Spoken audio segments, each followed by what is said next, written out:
परिच्छेद. आज जगातील सर्वच राष्ट्रांमध्ये जलद गतीने आर्थिक विकासासाठी व्यापक स्वरूपाचे प्रयत्न सुरू असलेले दिसून येतात.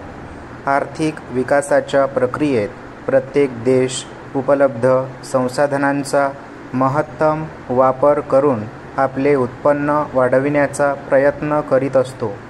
देशात उपलब्ध असलेल्या श्रम, भूमी, खनिजे, पाणी, सूर्यप्रकाश इत्यादी साधनसंपत्तीचा वापर करून विकास प्रक्रिया व उत्पन्न वाढीची प्रक्रिया सुरू होते.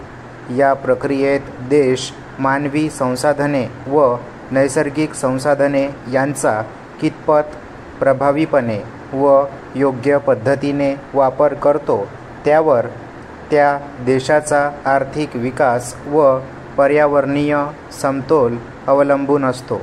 सर्वसाधारणपणे आर्थिक विकास व वाढीच्या प्रक्रियेत प्रत्येक राष्ट्रांकडून उपलब्ध संसाधनांचा जास्तीत जास्त वापर घडवून आणताना पर्यावरणीय समतोल बिघडण्याची दाट शक्यता असते.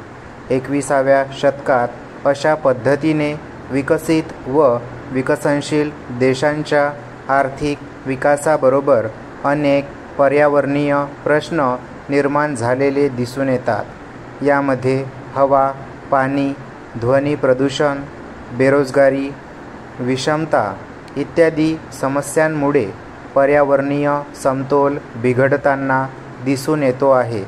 म्हणूनच आर्थिक विकासाचा विचार पर्यावरणाच्या दृष्टिकोनातून करणे अधिक हितावह ठरते.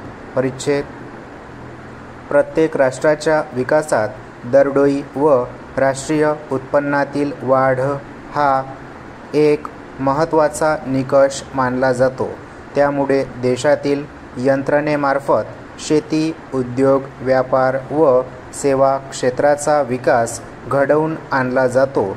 तथापि हा विकास घडवून आणताना उपलब्ध मनुष्यबळाचा विकास व आर्थिक प्राप्ती महत्तम प्रमाणात घडवून आणण्याचा प्रयत्न विविध राष्ट्रे करताना दिसून येतात.